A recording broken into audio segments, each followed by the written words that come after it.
Here are 9 different loadouts that you can use in the final season 3 to have a leg up against the enemy. So starting off, we have the LH1 Invis Glitch Gateway. The LH1 is probably hands down the best weapon in the game at the moment. It has a no recoil, 53 damage per shot, so you 3 tap a light, 5 tap a medium, and then 7 I think for heavy. If you hit headies, it goes even faster, and it's so easy to control now. It's just really good, especially over mid to long ranges. To go with that, I would suggest going with a you can go with a grapple, but I would probably say that you want to do it with a dash, so you can actually move around mid-fight and reposition, so you can get high ground, so you just get a little bit of distance between you and enemy. And then of course you want to run the Invis to make up for the fact you don't have a cloak, a glitch to break through shields, and then a gateway for like all the types of supported plays you can do. This loadout specifically, like I said, is good for just dashing around, shooting people that are a little bit farther away. If you can squint really hard and you have a really good resolution, you can even shoot enemies that are across the map and just pick them off when there's nothing that they can do. Very good choice for light this season, or especially this patch. I don't know if it's going to be nerfed or not, but it's a very good choice. Very much recommend it. Other than that, we have a loadout that just came back recently, which is extremely good. Is the SH1900 Cloak. If you guys have been around since the start of Season 1, you remember this thing absolutely shredding, and it was buffed this patch. The SH1900 now 1 shots a light, 2 shots a medium, and 2 shots a heavy, assuming you hit meat shots. Super fun to play. And you can run this either with a dash for content, or if you feel like you want to jump around a lot, or what I would actually recommend is going full rat with it and running it with a cloak, in which case you can just shoot an enemy, cloak and reload, and then come out of cloak again and shoot them again, or shoot the next one, assuming you one-shot them. Extremely viable.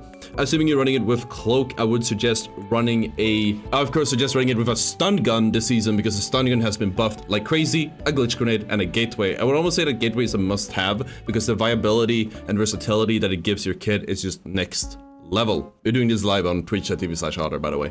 Moving on, we have the XP54 meta cloak loadout, or whatever. It's basically the same as the SH1900, except instead of going for individual picks, you kind of just keep looking for a flank on the enemy with the XP54 and then beam them. You just deal a lot of damage with it. You still want to use the stun gun for the individual stuns, because if you don't know this season, any stun enemy now cannot use their specialization, which means that they can't use a specialization. Not their hook, not their winch, not their charge and slam, shield, or whatever. So if you get a stun, most of the time it is a free kill. And what's so good about the XP54 is that while the shotgun is good for one-shots and picking off individual targets, the XP54 just gives consistent damage across all ranges, assuming you have good recoil control. Coming out of cloak with it, you have the nice scope, which helps a lot. It's a very good combo. All of these items play off of each other a lot in this loadout, so I recommend it a lot. We do have another light we want to share later in the video, but we're going to hop on over to medium. And we're going to talk a little bit about medium as well. So as for medium, you're going to start with the support medium. Most playstyles, especially ones I'm talking about, are either not as good this season or not meta because of changes to their kit and just kind of like the type of meta that people are playing, or what people are playing. But something that always will stay true is, of course, support light. Support light is basically a healing beam, I want to say an AKM, but you can do an FCAR if you felt more comfortable with that. But AKM will give you more sustained damage, it's easier to control, and you have a larger magazine, so you can just keep putting out damage and help your team. You then will want to follow it up with one movement item, which is either a zipline or jump pad. I feel like a jump pad can be really good in Kyoto. Even though sliding into jump pads has been nerfed this season, you can still put it on the many different ledges and slanted roofs that you can see on Kyoto to rotate fast. But if you want to do zipline, that's fine too. As for the third item, I would probably make that the APS, because that allows you to set up on the point and hold it and tank incoming RPGs or projectile shots that would take you out otherwise. And of course, as for the final item in the support medium loadout, that will always be the defibrillator, because the defibrillator is a lot better than it's just good. You bring your teammate back to life. It's always going to be really good. Moving on, we have the Fragger model medium. Now this role is generally just a Fragger or movement role. There's a lot of crossover, so we can call it a Fragger medium or movement medium, whatever you feel like. But usually you want to run a model or a FCAR, maybe even an AKM if you feel comfortable with it. And the whole purpose of this loadout is to try to play flanks, play high grounds, and put down a lot of damage over mid ranges or even close ranges with the shotgun. That will help your team, even though you're not supporting them directly. To help you out with this, you have the dematerializer, which will allow you to get huge flanks, pull off some movement clips, and just do a lot of different versatile plays that you cannot do with, let's say, a heal beam or a guardian turret, because those are more supportive or defensive. You want to do both a jump pad and a zipline with the movement medium, because it just lets you jump around and you stay on the move constantly.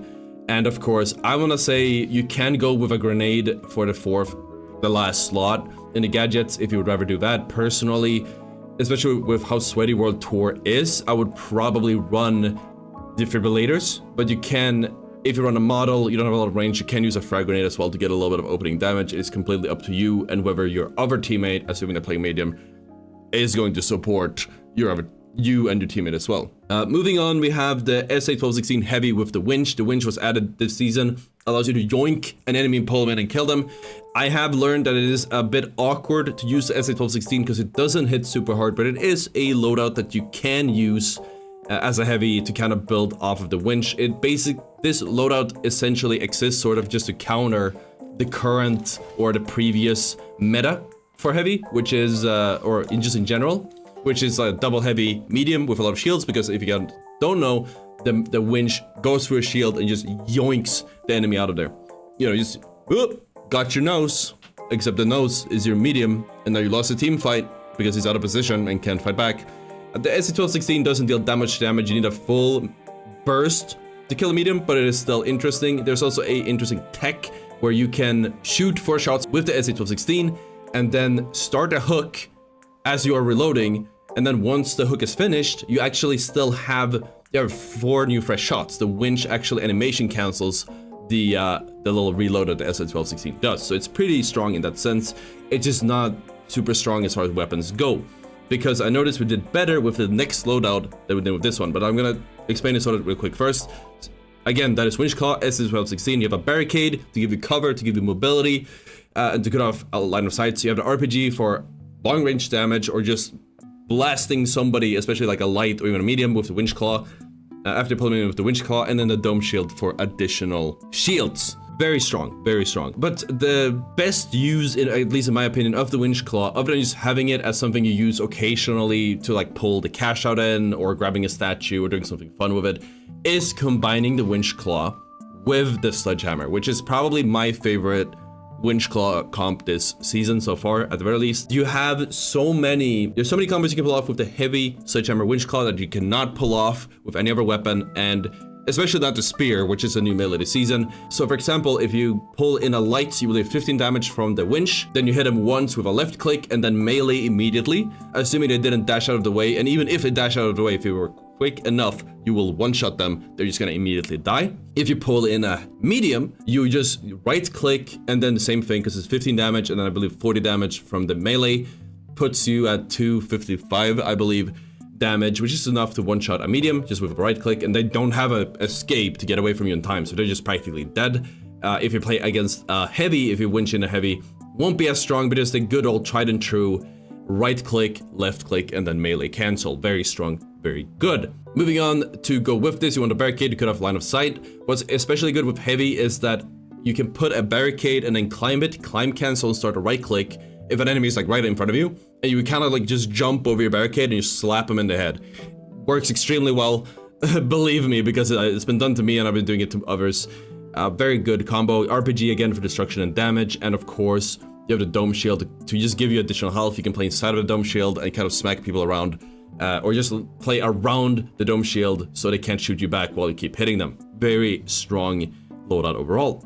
That being said, of course, I do have to give a shout to the OG, one of my favorites, and after I've used it, it's still one of my favorites. It's the Charge and Slam M60, aka Rambo Heavy. Rambo Heavy is so good because you can basically, obviously you can charge and slam to open up a fight or deal instant damage. It's 130, I believe, for the first charge and then 50 for each consecutive hit. It's AoE, you can add a slam at the end, you just do a massive burst of damage, plus you can destroy enemy cover, you can destroy walls, bring down buildings, whatever. There's a lot of destruction. Very valuable specialization. Overall, might even be more valuable than a winch still, assuming you don't want to counter the mesh shield meta. To go with this, I'm choosing the M60 and not the Lewis gun. I already have been defending the M60 since before this patch, but with this patch, I feel like that kind of puts the final nail in the coffin for the Lewis gun. If you guys don't know, the Lewis gun now has like 5-8 shots, and then with no recoil, and then the recoil just goes crazy high. and you have us. I'm not sure about the DPS. I haven't really ran the numbers yet, but I believe it's probably about the same as M60 still, if not lower.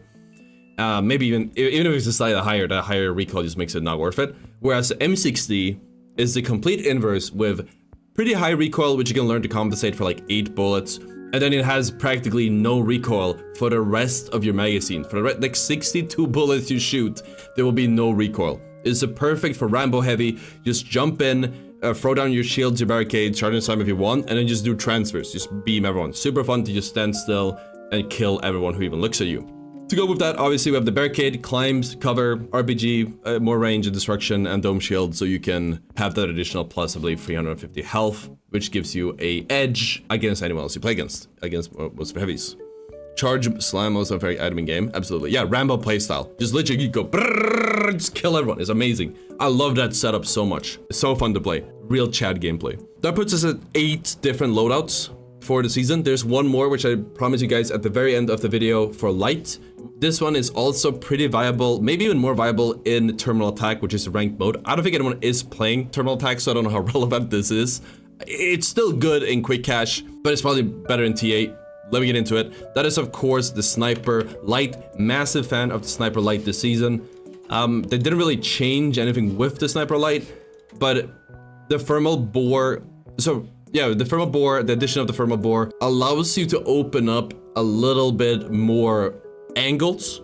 It allows you to like break holes either like nearby so they can shoot out of, or break holes if the enemies are bunched up inside of a house, or either from the ceiling or just from a wall really far away. For this game in the background, I decided to just go for just sniping people as far away as possible, and it was just really fun. Again, the sniper is unchanged, but it's still really fun. So to go with the SR84, I would go with the grappling hook. You can run the dash, but I feel like it's unnecessary.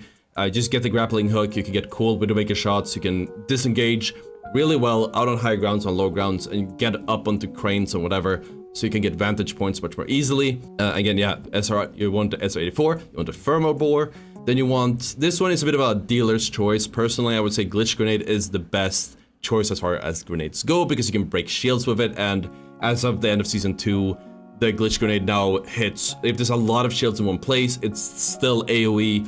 It's gonna take down all shields in the surrounding area, and they're just gonna break.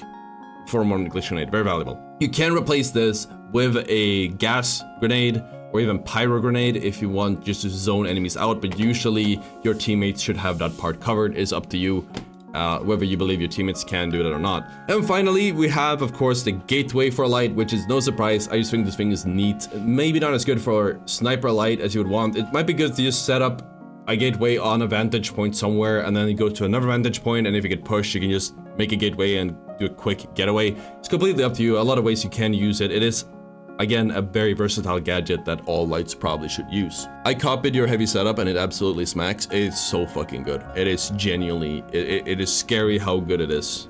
Like, all you need to do is believe in yourself and believe in the me that believes in you. And then you will just destroy. Right, you will just destroy completely, but it's all about mind games and confidence to do it. But those were 9 loadouts. If you guys enjoyed the 9 loadouts, hit the like, hit the subscribe, and let me know if they work well for you. And if you want to learn more, check out the video on the screen. We have a weapons tier list. That's right, we have an ability one coming out and some more cool stuff coming out because we've been pumping a lot of season 3 content. Don't want you guys to miss it. Okay, bye-bye.